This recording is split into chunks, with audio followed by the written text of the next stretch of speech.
কি রে, তোকে না বলেছিলাম বাবার বাড়ি থেকে টাকা নিয়ে আসতে? এখনো তুই যাসনি কেন? হ্যাঁ, আমি তোমাকে অনেক টাকা এনে দিয়েছি, দয়া করে আমাকে আর টাকা আনতে বলো না। আমার বৃদ্ধ মা তোমাকে আর টাকা দিতে পারবে না। কেন? তোর বাবা মারা যাওয়ার আগে তো অনেক সম্পত্তি রেখে গেছে। তোর তো আর কোনো ভাই বোন নেই। তোর বিধবা মা দুদিন পর মারা যাবে, তাহলে এইসব টাকা কি করবে? হ্যাঁ, আমি তোমাকে এত কথা বলতে পারবো না, শুধু এটুকু বলবো, তুমি আমাকে বাপের বাড়ি থেকে টাকা আনতে বলো না।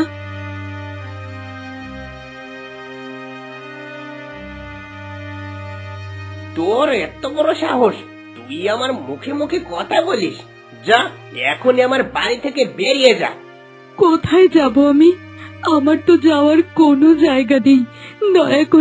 দয়া করে আমাকে আর মেরো না। কেন? তুই তোর বাবার বাড়ি যাবি, আর তোর বুড়ো মাকে বলবি আমাকে যেন টাকা দিয়ে দেয়। টাকা না নিয়ে আসলে এই বাড়িতে তোকে আর ঢুকতেই দেব না। টাকা না আনলে কি করবে তুমি? আমাকে মারবে তো? ঠিক আছে, আমাকে মারো, আমি মার খাবো, তারপরও যাব না। না না, তোর গায়ে আর হাত তুলবো না। তবে একটা কাজ করব, আমি আরেকটা বিয়ে করব। আবার বিয়ে করবে মানে? এসব কি বলছো তুমি? হ্যাঁ, আমি আবার বিয়ে করব, আর অনেক টাকা পণ নিয়ে করব। আর এই যে দেখ, আমি বাড়ি থেকে এখনই বেরিয়ে যাচ্ছি। নতুন বউ সাথে করে নিয়ে তবেই বাড়ি ফিরবো।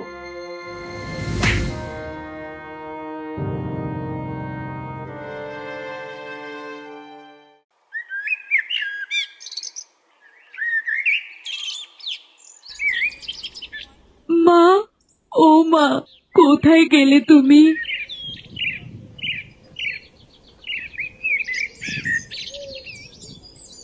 আরে শোভা, তুই হঠাৎ করে আমার বাড়ি? কি হয়েছে কি? তোকে দেখে তো মনে হচ্ছে অনেক বিধ্বস্ত। আমার সর্বনাশ হয়ে গেছে মা, আমার সংসার ভাঙতে চলেছে। তোমার জামাই বলেছে সে আরেকটা বিয়ে করবে। কি বলছিস তুই মা? আরেকটা বিয়ে করবে মানে? কেন, কি হয়েছে? তোমার জামাই, তুমি তাকে অনেক টাকা দাও, কিন্তু আমি কখনোই এটা চাইনি মা। তোর স্বামী যখন যা চেয়েছে আমি তাকে তাই দিয়েছি। দিতে দিতে একেবারে নিঃস্ব হয়ে গেছি। আমি আর কোথা থেকে দেব মা, বল? আমি জানি মা, তুমি আমার জন্য অনেক কিছু করেছো। আমি এখন কি করব মা? তোমার জামাই যদি আরেকটা বিয়ে করে, আমার কি হবে? চল দেখি, আমি তোকে আজ তোর শ্বশুর বাড়িতে নিয়ে যাব। দেখি তোর স্বামী আমাকে কি বলে। সেখানে তোমার যাওয়ার দরকার নেই, আমার স্বামী তোমাকে অপমান করবে, আমি এটা সহ্য করতে পারবো না মা। আরে বাবা, দরকার হলে আমি তোর স্বামীর হাতে পায়ে ধরবো মা, তুই কোনো চিন্তা করিস না। চল, রওনা হওয়া যাক।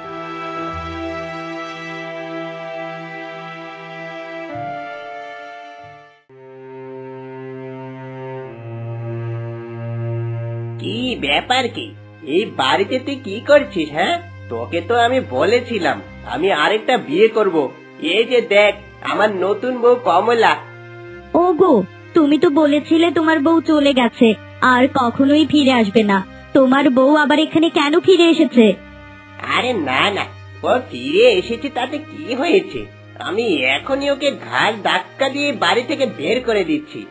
এখন থেকে তুমি আর আমি খুশি মনে সংসার করব। এসব তুমি কি বলছো বাবা? কত কষ্ট করে জমি জমা বিক্রি করে আমি মেয়েকে তোমার কাছে দিয়ে দিয়েছি, আর এখন কিনা তুমি আমার মেয়েকে বাড়ি থেকে তাড়িয়ে দিচ্ছ।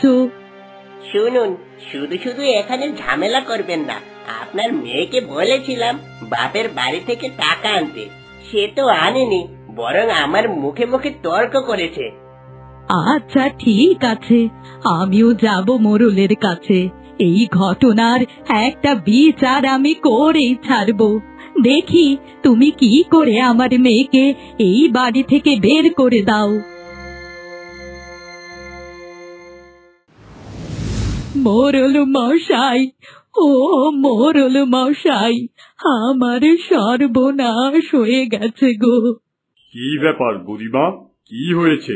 আপনারা কাঁদতে কাঁদতে আমার বাড়িতে? সর্বনাশ আমার হয়নি গো, সর্বনাশ হয়ে গেছে আমার মেয়ের স্বামী আরেকটা বিয়ে করেছে, আর আমার মেয়েকে বাড়ি থেকে বের করে দিয়েছে। কি, একজন স্ত্রী থাকতে আরেকটা বিয়ে করা? না না, এটা একদম ঠিক নয়। আপনার মেয়ের জামাই কি করে আবার বিয়ে করে?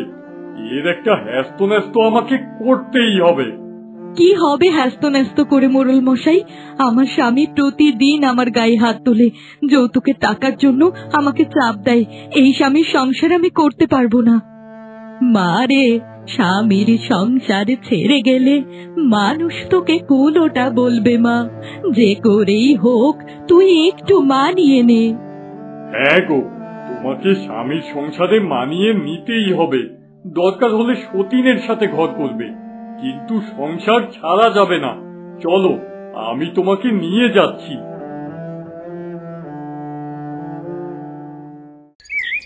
নিতাই, এই নিতাই, অত ছাড়া বের হয়ে আয় দেখি।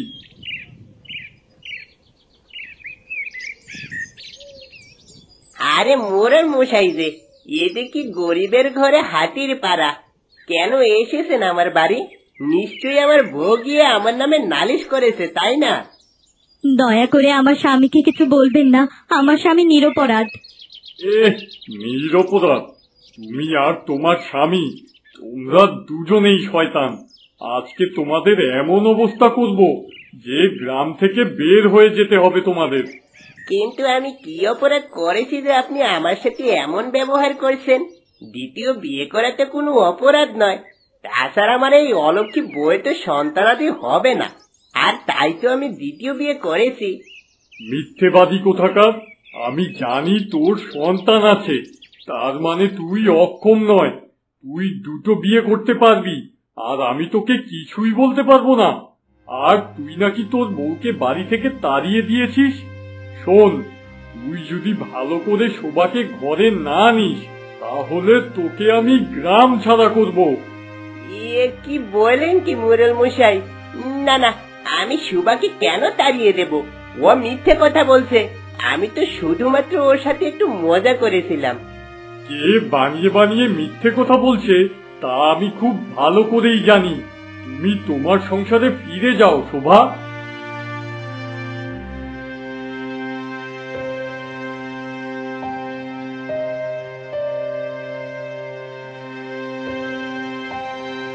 এটা তোর স্বামীর সংসার, তোকে এখানেই মানিয়ে নিতে হবে। কি আর করবি, সব কিছুই তোর দুর্ভাগ্য। কিন্তু মা, আমার স্বামী তো আমাকে মারবে, তাছাড়া সতীন আমার সাথে খারাপ ব্যবহার করবে। আমি তোমার সাথে বাড়ি চলে যাই মা। না না সুবা, তুমি বাড়ি চলে যেও না। আজকে থেকে তুমি এখানেই থাকবে, আমি তোমার দেখাশোনা করব। কি বললে তুমি? তোমার প্রথম বউ এ বাড়িতে থাকবে? ঠিক আছে, তাহলে আমি আমার বাপের বাড়ি চলে যাচ্ছি। আরে দাঁড়াও দাঁড়াও, সব কিছু ঠিক হয়ে যাবে। একটু মানিয়ে নিতে পারলেই হবে মা। আপনি এখন বাড়ি যান, আপনার মেয়েকে আমি এই বাড়িতেই রাখবো।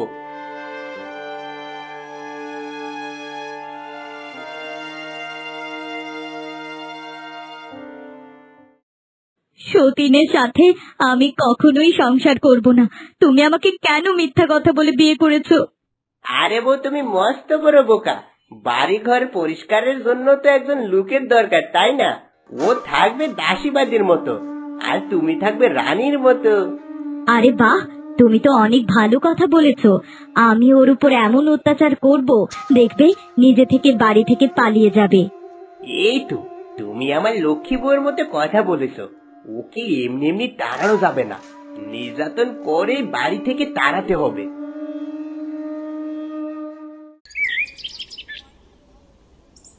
এই যে নবাবজাদি, এখানে তো দাসীবাদীর মতো পড়ে আছিস।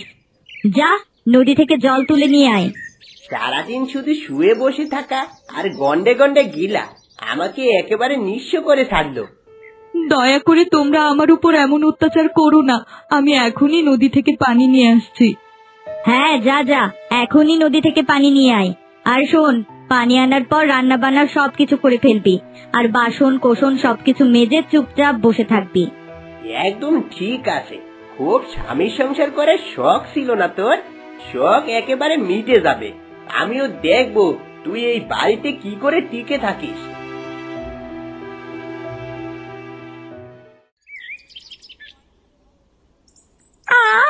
ক্ষুধায় একেবারে পেটটা জ্বলে যাচ্ছে। কতক্ষণ হয়ে গেল কিচ্ছু খাইনি। আরে আরে, ওটা তো একটা মানুষ আসছে। যাই, ওই মানুষটার ঘাটটা মোটকে দেই। ঈশ্বর, আমি জানি না আমাকে তুমি কোন পাপের শাস্তি দিচ্ছ। কি অপরাধ করেছি আমি? কি করে এই যন্ত্রণা থেকে আমি মুক্তি পাই?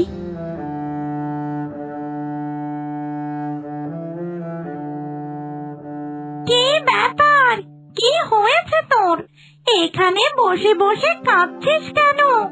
তোদের মানুষকে নিয়ে আর পারি না, সারা দিন শুধু কান্নাকাটি করা। কে কে কথা বলে? আরে, এটা তো একটা পেতনি। দয়া করে আমাকে হত্যা করো না, আমি কোনো দোষ করিনি। আরে বাবা, আমি কেন তোকে মারতে যাব বল দেখি? তোকে মেরে আমার লাভ কি? তা তোর কি হয়েছে? এখানে বসে বসে কেন কাঁদছিস? আমার দুঃখের কথা তোমাকে আর কি বলবো পেতনি, আমার দুঃখের কোনো শেষ নেই। আরে বাবা, দুঃখের কথা বললে মনটা একটু হালকা হয়। আমার কাছেই না হয় খুলে বল। ছোটবেলায় আমার বাবা মারা যায়। এরপর আমার বৃদ্ধ মা আমাকে বিয়ে দিয়েছিল, কিন্তু সে স্বামী আমাকে যৌতুকের টাকার জন্য খুব অত্যাচার করত। কি বলছিস তুই? বউয়ের গায়ে হাত তোলা এ ভারী অন্যায়। ওকে আমি এমন মজা দেখাবো যে বাপের নাম পর্যন্ত ভুলে যাবে। শুধুই কি তাই পেতনি, কিছুদিন আগে ও আরেকটা বিয়ে করে এনেছে। সেই বউ আমার উপর অনেক অত্যাচার করে। আচ্ছা ঠিক আছে, তোর স্বামীকে শাস্তি দেওয়ার আগে তোকে আমাকে সাহায্য করতে হবে। আমি তোর শরীরের ভেতর প্রবেশ করব, আর এরপর তোর সাথে ওই বাড়িতে প্রবেশ করব। আমাকে সাহায্য করার কোনো প্রয়োজন নেই। আমি হলাম জনম দুঃখী, তুমি আমার কষ্ট কমাতে পারবে না। দাঁড়া দাঁড়া, এমন ব্যবস্থা করব তোর স্বামী তোর পায়ের কাছে পড়ে থাকবে, আর ওই হতচ্ছাড়া বউটাও ওই বাড়ি থেকে বিদায় হবে।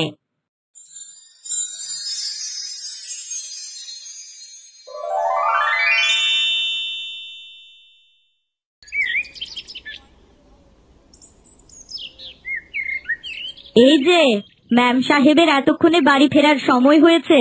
কোথায় ছিলি তুই? যা, এখনই রান্না বসা। আমি রান্না করব? আজকে থেকে এই বাড়িতে আমি আর কিছুই রান্না করব না, তোকেই রান্না করতে হবে। যা বলছি, এখনই রান্না করে নিয়ে আয়। আমি আবার বেশিক্ষণ না খেয়ে থাকতে পারি না। হারামজাদি, তোর তো সাহস কম নয়, তুই আমাকে রান্না করতে বলিস? দাঁড়া, আজকে তোকে মজা দেখাচ্ছি।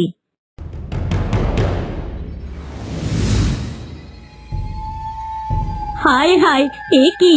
এ তো মানুষ নয়, ওর হাত কত লম্বা! বাঁচাও, আমাকে বাঁচাও!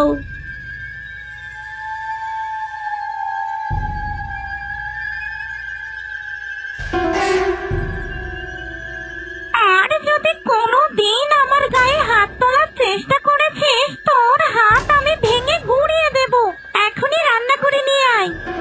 হ্যাঁ, তুমি কোনো চিন্তা করো না, আমি এখনই তোমার জন্য রান্না করে নিয়ে আসছি। আমার জন্য গোটা 5টা বড় বড় মুরগি রান্না করবি? আমি আবার অল্প খেয়ে পেট ভরতে পারি না। 5টা মুরগি? কি বলছো তুমি? এই 5টা মুরগি এখন আমি কোথায় পাবো? কেন রে, তোর তো অনেকগুলো মুরগি আছে। সেখান থেকে গোটা 5 মুরগি আমার জন্য রান্না করে নিয়ে আয়। আজকে থেকে আমি যা খেতে চাইবো তোরা আমাকে তাই খাওয়াবি, তা না হলে তোদের সবাইকে কাঁচা খেয়ে ফেলবো।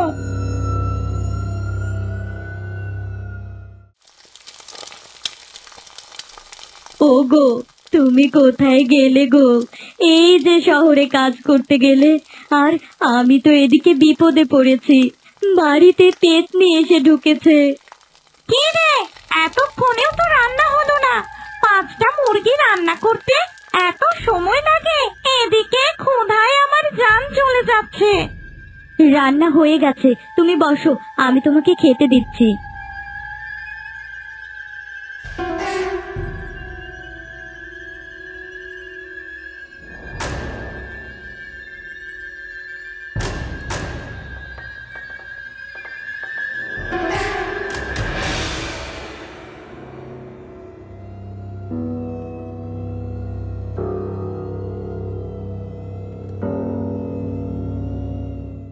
রান্নাটা যে রেঁধেছিস না, একেবারে খেয়ে প্রাণটা ভরে গেল।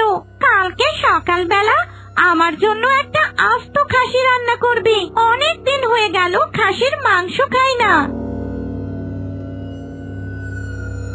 তুমি আমাকে ক্ষমা করো, এই খাসিটা আমার স্বামী অনেক দিন ধরে লালন পালন করছে। সেটা যদি আমি রান্না করে ফেলি, আমাকে কাঁচা খেয়ে ফেলবে। কি বললি তুই? আমার মুখের উপর কথা বললি? এত বড় সাহস! তাহলে খাসির পরিবর্তে আমি বরং তোকে কাঁচা খেয়ে ফেলি। না না, এমনটা করো না, দয়া করে আমাকে হত্যা করো না। আমি তোমাকে আগামীকাল সকালবেলায় খাসি রান্না করে খাওয়াবো।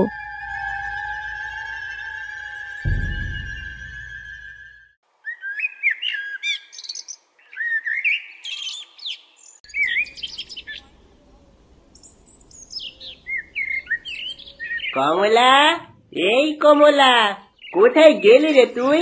আমি শহর থেকে ফিরে এসেছি।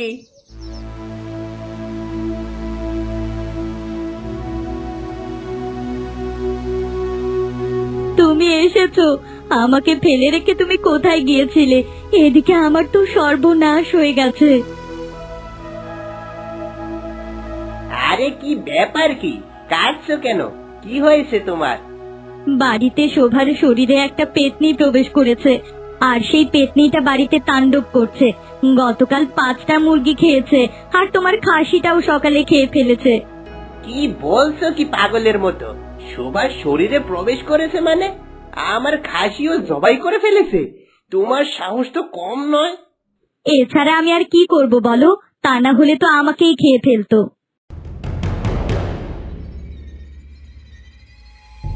তুই তাহলে এসেছিস? আমাকে আর তোর বউকে একা রেখে চলে গিয়েছিস? কোথায় ছিলি তুই? ভালোই তো ভং ধরেছিস।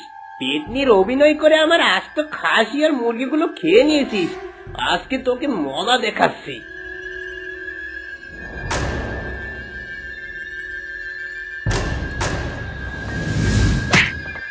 ওরে মা, ওরে মা রে! কে কোথায় আসো? আমাকে ধাক্কা মেরে ফেলে দিয়েছে, কোমরটা একেবারে ভেঙে ফেলেছে। কে কোথায় আসো? আমারে বাঁচাও। আমি তোমাকে আগেই নিষেধ করেছিলাম, তুমি ওর সাথে সত্যি করে পারবে না। ও তো আমাদের মতো মানুষ নয়, ও হলো পেতনি, ওকে ছেড়ে দাও। এখন থেকে এই বাড়িতে আমি যা বলবো তাই হবে। সব কাজ তোরা করবি, আর আমি রাজরানীর মতো পায়ের উপর পা তুলে বসে খাবো। আচ্ছা বাবা, ঠিক আছে, তুমি কোনো চিন্তা করো না। তোমার যা লাগবে শুধু আমাকে বলবে, আমি তোমাকে নিশ্চয়ই জোগাড় করে দেব। তারপরেও তুমি আমাকে মেরো না। ও মা, তাই নাকি? যা লাগবে? তাহলে এক কাজ কর, আমার না এক জোড়া হাতের বালা আর একটা গলার হাড়ের খুব দরকার। আমাকে একটা সোনার হার গড়িয়ে দে। কি, তুমি কি বলছো? সোনার হার আমি কোথা থেকে গড়িয়ে দেব? আমার কাছে তো অত টাকা নেই। কেন শুধু শুধু মিথ্যে কথা বলছিস? এতদিন তো শোভার বাপের বাড়ি থেকে অনেক টাকা নিয়েছিস। ওই টাকাগুলো দিয়েই আমাকে সোনার হার গড়িয়ে দিবি, তা না হলে তোদের দুজনের ঘাড় আমি মটকে দেব।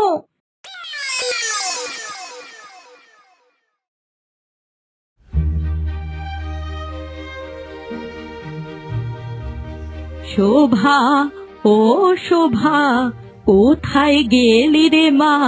তোকে দেখার জন্য প্রাণটা একেবারে আকুল হয়ে গেছে।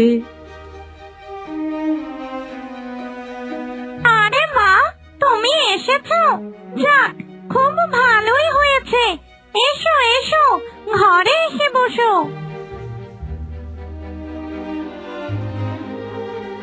কি ব্যাপার কি? এই অসময়ে আপনি হঠাৎ আমার বাড়িতে? তা আগে বলে কয়ে আসবেন তো নাকি? নিজের মেয়ের বাড়িতে আসবো, তা বলে কেন আসবো বাবা? আপনি হয়তো বা ভুলে গেছেন, এটা শুধুমাত্র আপনার মেয়ের সংসার নয়, এটা আমারও সংসার। তোদের এত বড় সাহস, তোরা আমার মাকে অপমান করিস? আজকে তোদের মেরেই ফেলবো। আমার হাত থেকে তোদেরকে কেউ বাঁচাতে পারবে না। ভুল হয়ে গেছে, দয়া করে আমাকে ক্ষমা করে দাও। তোমার মাকে আমি আর কোনোদিন এভাবে কথা বলবো না। যখন খুশি উনি এখানে আসবেন। এসব কি করেছে শোভা? তুই এভাবে কেন চিৎকার করছিস?